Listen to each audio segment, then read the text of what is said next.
La fondazione è erede di una storia secolare. La famiglia De Claricini-Dornpacher arriva da Bologna nel 1200 a Cividale del Friuli.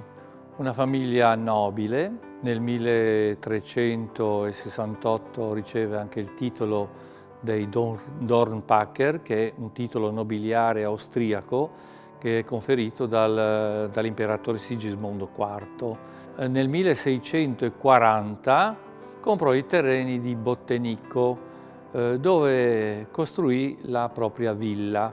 Gli eredi di questa famiglia vissero fino al 1968, quando l'ultima discendente della famiglia De Claricini, la Giuditta De Claricini, morì e lasciò tutte le proprietà che si trovavano in Friuli a una nascente fondazione che ha lo scopo di coltivare interessi culturali.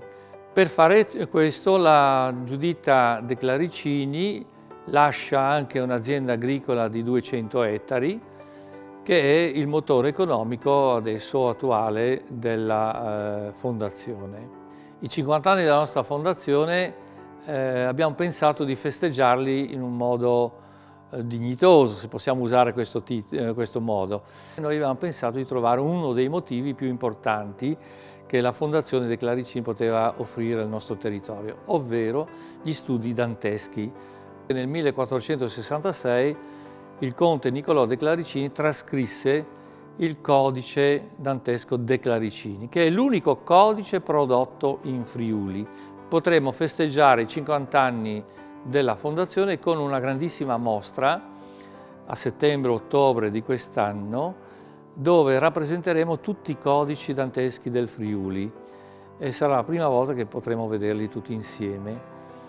Questo progetto su Dante, il motivo conduttore dell'annata, è stato riconosciuto come uno dei progetti nazionali da parte del Ministero dei Beni Culturali e della Commissione Nazionale per le celebrazioni dantesche dei 700 anni della morte di Dante, e quindi quest'anno siamo partiti con questo progetto.